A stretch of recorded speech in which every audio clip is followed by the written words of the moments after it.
నాగార్జునకి సంబంధించినటువంటి convention centre కూల్చేయడం అనేది కళ్ళ కూడా ఊహించుండరు నాగార్జున. ఎందుకంటే ఈ హైడ్రా అనేది ఫామ్ చేసి మొత్తం హైదరాబాద్ లో ఉన్నటువంటి ఎన్క్రోచ్మెంట్ లేక్స్ అన్ని తీసేస్తున్నా కూడా ఒక టాప్ లెవెల్ సెలబ్రిటీ జోలికి వస్తారు అని మేబీ 95% ఎవరు ఊహించరు. కానీ ఆ, ఈ విషయం డెఫినెట్లీ మెచ్చుకోవాలి. ఒక సెలబ్రిటీకి సంబంధించిన ఎన్క్రోచ్మెంట్ ని ఇట్లా చేయడం అనేది 100% ఎవరైనా సరే మెచ్చుకోవాల్సింది.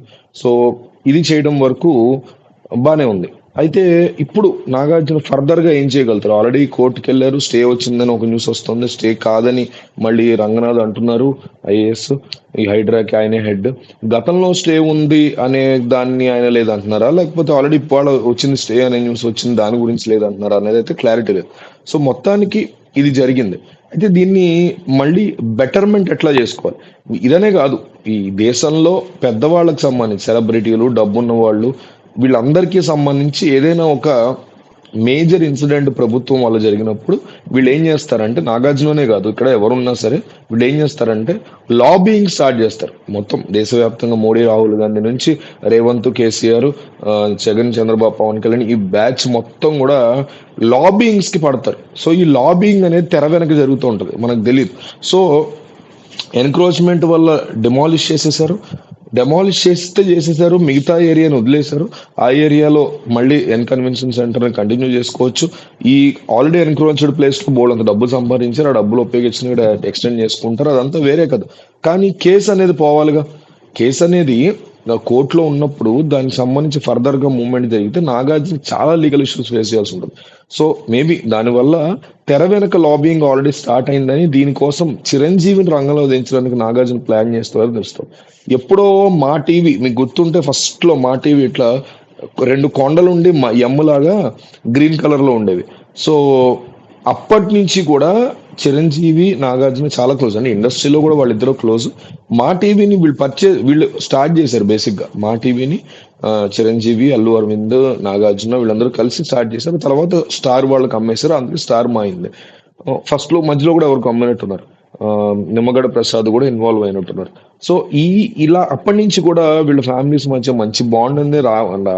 నాగేశ్వరరావు, చిరంజీవి కూడా సినిమాలు చేసిన సందర్భాలు ఉన్నాయి, కానీ నాగార్జున, చిరంజీవి మాత్రం ఒక పాయింట్ తర్వాత చాలా క్లోజ్ అయ్యారు. బిజినెస్ పరంగా మీకు ఇండస్ట్రీలో చూస్తే నటనకి చిరంజీవి అయినా, బాలకృష్ణకి ఈ రకమైనటువంటి వంశం ఇదైనా, వెంకటేష్ ఒక డీసెంట్ పర్సన్ అని చెప్పిన, నాగార్జున విషయంలో అందరూ గుర్తొచ్చేది బిజినెస్.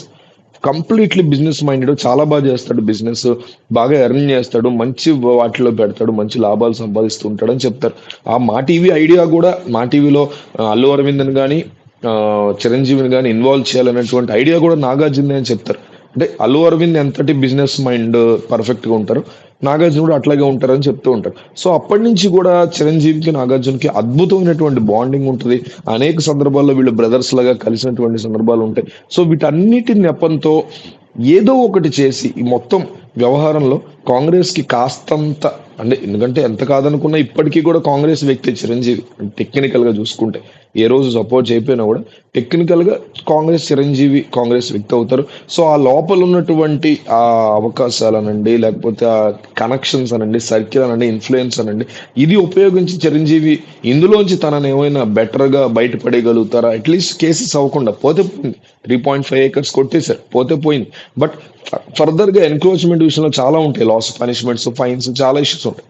ఇన్నాళ్ళు మరి 2015 నుంచి అంటే దాదాపు 10 ఏళ్ళు అవుతుంది. ఈ 10 సంవత్సరాల పాటు కన్వెన్షన్ సెంటర్ నడిచిందంటే దాంట్లో ఇదంతా 10 ఏళ్ళు ఎన్క్రోచ్మెంట్ కిందకి వచ్చిందంటే చాలా పెద్ద కేసు అవుతుంది. సో ఇందులోంచి బయటపడేసేటువంటి నెపంతో ఏదైనా చిరంజీవి హెల్ప్ చేయగలుగుతారా అని ఆయనని కలిసి, తద్వారా అవసరమైతే ఏపీలో కూడా తెలుగుదేశం ప్రభుత్వం ఉంది, రేవంత్ రెడ్డికి అత్యంత సన్నిహితమైనటువంటి చంద్రబాబు ఉన్నారు, వీళ్ళందరినీ మించి పవన్ కళ్యాణ్ ఉన్నారు, ఏపీకి ఉప ముఖ్యమంత్రిగా ఉన్నారు. సో వీళ్ళందరి హెల్ప్ తీసుకుని ఏదైనా కాస్త బెటర్ థింగ్స్ ని డీల్ చేస్తే బాగుంటుందా అని చిరంజీవి రంగంలో దించడానికి నాగార్జున ప్రయత్నాలు చేస్తున్నారు. అంటే వాళ్ళు పొద్దున కదా జరిగింది, మధ్యాహ్నం కోర్టుకు వెళ్ళారు, కోర్టు ఏదో చెప్పింది, ఇప్పుడు మళ్ళీ దానికి సంబంధించి వేరే వైపు నుంచి కూడా లాబింగ్ చేసుకోవాలి. కోర్టు పరంగా లీగల్ గా వెళ్తే వెళ్ళరు, అది కాకుండా తెర వెనక కూడా రకరకాల అంశాలు, వాళ్ళు చెప్పే రూల్స్, రెగ్యులేషన్స్, వాళ్ళ కండిషన్స్ ఇవన్నీ ఉంటాయి. సో ఏ ప్రభుత్వం అయినా ఏదో పాయింట్లో లొంగుతుంది, వాళ్ళకి ఏదో కావాల్సి చేసి ఉండొచ్చు మేబీ.